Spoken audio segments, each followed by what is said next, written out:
Great. Welcome, everyone. I'm really happy to spend some time with you, and I will honor the 20-minute time box for this, so we have plenty of time for your questions and for us to have some group discussions on it. Let me just play from this one.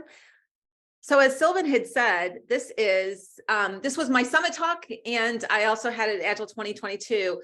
I have a passion for people and making sure that they're engaged. Nobody wants to go into a job that they don't like, or they don't feel appreciated, they don't feel valued, or they don't feel the connection to other people and to the enterprise. So today I'm going to spend some time sharing my top 10 of these engagement activators that are going to help you propel your transformation forward. Let's align first, though, on what people engagement is. If you look it up in the dictionary, it's 2 words, you're not going to find it. You can pull those 2 definitions together. But what I thought we would just do is really align on this one. To me, it's the level of connection, it's the energy and the commitment that you dedicate to achieving a specific outcome. And that engagement depends on a number of factors that we'll talk about. So why are we talking about this? And what does this have to do with a safe transformation? Without sounding overly dramatic, I will say everything. Now, I'm curious if you were going to show a sign in Zoom or raise your hand or what have you. How many of you have seen this slide before? It's on almost all of our courseware. This is the slide that I spend probably the most time on with executive leadership groups. And we've talked about this as, hey, here's the 4 benefits of SAFe. You want to sign up, you want to have a safe transformation, you're going to have faster time to market, reduce defects, productivity increases, and happier, more motivated employees. I'm going to focus on the engagement piece here. And I also want you to look at it from another lens, not just the benefits of a transformation, but a precursor. So if you don't have that engagement and you don't have those employees who feel aligned and connected and leadership that's actually supporting that, then it might be worth asking the question if it's really the right time to launch that transformation. So a couple different ways to look at that. So here's my 10 engagement activators. The first one, overhaul some of your outdated engagement strategies. Now, meeting people where they are today looks different than it did yesterday. And not just because of the pandemic, but a lot of different things. Our world is changing at a fast pace in pretty much every way that we look. So you might be asking, well, how do I know if I need to overhaul some of mine?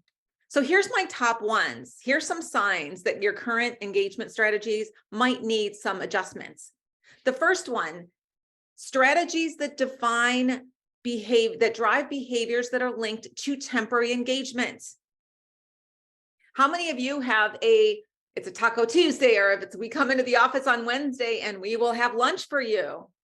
Anyone have that going on in your enterprise right now? Something that's going to get you to come in the office? There's such great intentions behind this. And at the same time, careful if this isn't something that you want to have for the rest of the days of that company, because it might not be sustainable. What about check the box surveys? I'm not going to ask you to be honest here, but how many of you fill those out? And do you really believe that what you put on there is taken into account? Maybe it is, maybe it isn't. And I have one story I just have to share with you. My husband was reminding me before I spoke at Summit about this, that we had a colleague once that they had just sent out the annual employee survey, and all over it and all over all the messaging was that it was anonymous. And yet he received an email saying, by the way, we just noticed you hadn't taken the survey yet.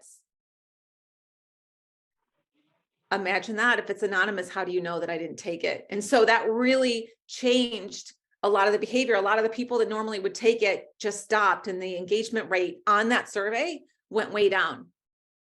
What about some of the strategies that you're doing that just have a small percentage of impact, right? Look at some that maybe you need to have some conversations with people, find out really what's going to work for them to help them engage. All right, my second one, aligning your intent with the organization's social purpose. So when we think of a social purpose, it's really when an organization creates a positive social, economic, or environmental impact globally. So think of the products and the services that you offer your customers that actually impact more than your customers, but the way that you're building them and the way that you're positioning them, it's going to impact our world at large. That's a great thing to rally people around and engage them. So when you think of the work pieces that we have, if I have a social purpose, and this is something that we're doing as an example for our environment, are the epics and features that we're working on, the pieces of work, can I see that direct impact? Can I see that I'm going to be engaged if I know that that piece of work that I have right now in front of me, that I'm actively working on, is having an impact on something that's way bigger than I could just do individually. So facilitate a relational and emotional connection to each other. We often hear there's article after article of it's really great if you have a best friend at work, if you have a great group of people that you can really connect with and you can count on in your workplace as you're working together. Facilitating these connections is, as RTEs and solution train engineers, when you see all of the people that are in your art, all of the people that are within the scope of what you're working on, find some of those opportunities to connect them, especially the ones that might not interact with a lot of the other people that are in that part of the organization. I love to share this story of how I had a new personal record of a half marathon last November. It was a Hungry Turkey race, and all of the proceeds went to this homeless shelters. There were some for feeding families and Thanksgiving and stuff. So great cause there. I had a personal record because of a pacer named Peter, and he's the one in that green shirt there. Each one of the 5 of us had a new PR because of the fact that our pacer created a community, albeit temporary at the time, where we were fully engaged. We started making connections. There were a lot of other similar interests that we had. I had that PR because of him. And I'll never forget that last mile. And I was like, I don't know if I can keep up this pace. I might need to slow it back. And he was like, no, you have this. So I want you to think about the outcomes that you can have. That's a real one right there. But think of even in the workplace, outcomes that you can help facilitate by making sure that people have these connections to one another. The next one is generate future-focused learning opportunities.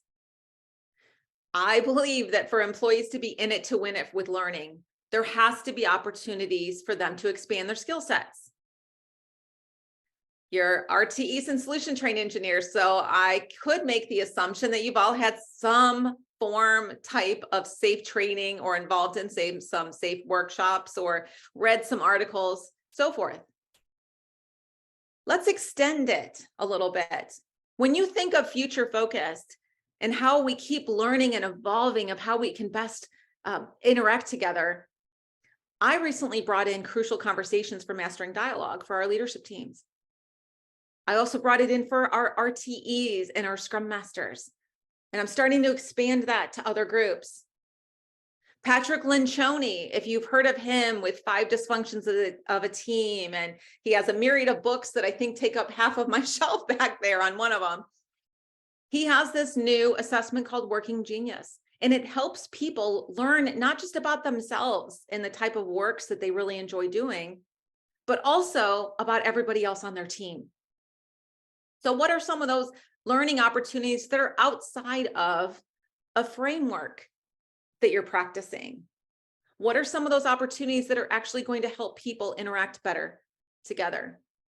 And then while you're doing it, we all learn differently now, right? Doesn't this look way more fun than sitting in a classroom with just a bunch of slides in front and somebody really just droning on and on for hours, right? So tailor those experiences in a way, even in the virtual space, that's going to be most impactful to the people that are your learners at that point in time. So the next one, transform your ceremonies into learning socials. I'd love for you to raise a hand if you think those look like Post-its. Do you see that yellow and the blue and the orange and the red? Does Post-it just automatically come to mind as RTEs and STs? Like that's the first thing. I don't think they're Post-its. First thing that came to mind, right? What are some of those things that you can do to engage people in the normal ceremonies that you have? I'm not just saying throw a party, but create the space where people are enjoying themselves. There is fun going on and they're learning at the same time. So here's an example of something that's, well, first of all, I will say, I don't know if any of you are back to PI planning in person yet. I can't wait. In January, we're coming back together at Scaled Agile. This is from January of 2020. And so what I did here is we had this, it was called, I think we called it the Frozen River Crossing or something. And I had the entire company, which was one Agile release train at the time, all come to the third floor if you've been in the Boulder office. And I gave each team a certain number of what we called rafts. And they were just pieces of paper with different colors. They didn't have enough for each member of the team, but they had to get across the river that we had with that blue painter's tape on both sides. The creativity that happens and just the absolute fun, you can see the piggyback ride going on right there. But that wasn't the point. The point was, what did some of those teams do when they got over to the other side and there were still teams that were struggling? And it was amazing to get them to start thinking about more. Feel free to use this too with your arts. It was amazing to see how they were starting to look outside of just their team and starting to help other people that they might not even have really regular interactions with. So just really cool. Make sure it's a social that's learning, not just a social one. So I'd love, so I can look at this later, for you to put in chat where you think these people are. It has no relevance to this talk, but I'm so curious because when I look at this picture, I think of a beach. And at Summit, we heard just the sky was the limit of the number of places. Where do you think these people are? What comes to mind when you see the excitement with all these sparklers? So the point of this one is connect your individual contributions to the organizational vision. Otherwise, people become order takers. If I don't know as a company where we're going and how my work actually contributes to that, then there's no guarantee that I'm actually going about my work in the most impactful way. I'm going to be way more engaged if I know the piece, my part of whatever we're building is actually connecting to something way bigger than just me. And I can see that direct connection together as a company. How is that really moving us forward?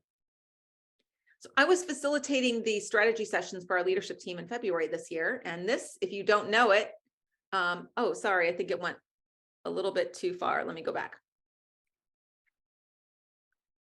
Okay. Work differently, build the future. That's our new vision at Scaled Agile. So every piece of work that I have, everything that I do, I want to make sure that what I'm doing is helping each and every one of you on this call today to work differently, to build a future for your company. To work differently, you're going to need different tools. You're going to need some guidance on how to have conversations with leadership. You might need different tools to set up your portfolio. You might need some tools to help expand learning across your entire enterprise. So everything that I do, I want to align to what that vision is. And that keeps me engaged way more than if I didn't have something to aspire to. So minimize disruptions to allow for flow. Anyone else get disrupted like 10 times a day, 20 times a day, 100 times a day, right? Just keep going more and more and more. Thanks, Raphael, right? What are some of those things that you could do to help minimize them? What we have, and we started putting this on this calendar, and please feel free to take this and use it, came direct from the framework team, by the way, is flow time. So they actually have calendar entries called flow time, meaning no interruptions at this point.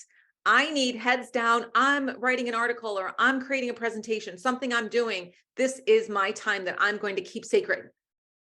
And what happens though, if you have that on your calendar, but you have your Slack open and it still shows you're available and other, or Microsoft Teams or whatever you have, you could still have those disruptions. So find some tools that are going to and create your working agreements with your team and your organization to make sure that you can help manage some of these disruptions. My message here is don't time box your way out of value. Now, I'm not going to tell you to just pretend it's like an open space, but with no time boxes at all. And just when we're done, right? We keep going. That's not my point here. My point here is sometimes we cut off amazing conversations that become disruptive by going so much on that time box. So what could you do instead? Hey, if I have a system demo and I have 10 teams that want to share stuff and we ran out of time, what do? Maybe I have a different way that I can provide another avenue I can give them to actually provide this data. We started doing something at Scaled Agile based on this and based on the feedback at the end of the summit on this slide. And so what we did is we had system demos, but you could go around to different breakouts. You could decide which one you wanted to go to, and you could learn more about that one. And the other ones were taped. And it was so amazing that all of these things were going on in tandem so that everybody had an opportunity to share the value that they created. Thought that was super cool. That feel free to take that one as well. So look for patterns of inattentional blindness. We're wrapping this up with just a few more left. Inattentional blindness is a failure to see something that's right in front of you because you're too focused on something else. The reason there's a deer on there is there's a trail by my house that I paved one that I run on every day. I almost ran into a deer because he was right in front of me. You're like, how could you miss that? Not just, paying attention to running, but paying attention to different presentations that I'm putting together and things like that. So I want you to think about even your product teams. As RTEs and solution train engineers, you can look for patterns of this. Look for things where people are demoing things even in front of a customer and the customer's providing feedback and they might not see that because they're so zeroed in on one small part. It's really helping them expand their lenses for stuff that, especially when you're doing the same thing over and over again too, right?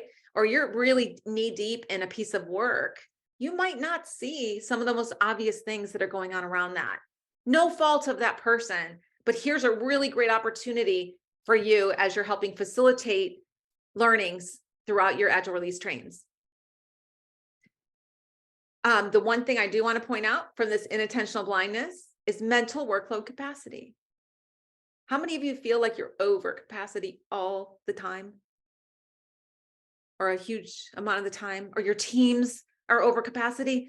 This right here is the biggest cause of inattentional blindness. Just something to keep in mind there. As people are putting their capacities in and they're overloaded, there's certain things that can really be impacted by that. And then meet people where they are. This one really goes without saying. There's the truly engaged, the green grass over there, and the actively disengaged over on the right, that sandy, whatever you want to call it. I would love for you to focus on the people in the middle. You don't know where they are. Are they on the edge of being more engaged? Are they hanging out? Are they ready to be disengaged? Or are they quiet quitting? How many of you have heard this term? Let's see. This came out right before my first talk on this, and it just keeps coming up every day. I'm seeing more articles on this. If you're interested, there's a ton of articles on it. What this means is, and it's this new trend where people are saying, you know what? I need more balance in my life. I'm just going to do what I'm told. I'm not going to do anything extra. Or I don't think I have the career that I want here, or I don't think I have the opportunities that I want here. I'm just going to do what I need to, nothing more. As RTEs and STEs, you can see this when people aren't really leaning into other areas. This might be a good example on that. And then co-create a path to re-engage. And the reason I say co-create, you want to do it together. You don't want to do it in a bubble and create a path for somebody. You want to do that together. So there you have it on those. And my last slide I want to show you is this is what it looks like to be in it to win it. And I'm looking forward to your questions and the breakout rooms where we talk about how you as RTEs and STEs can be in it to win it and really help drive that engagement. Thank you so much.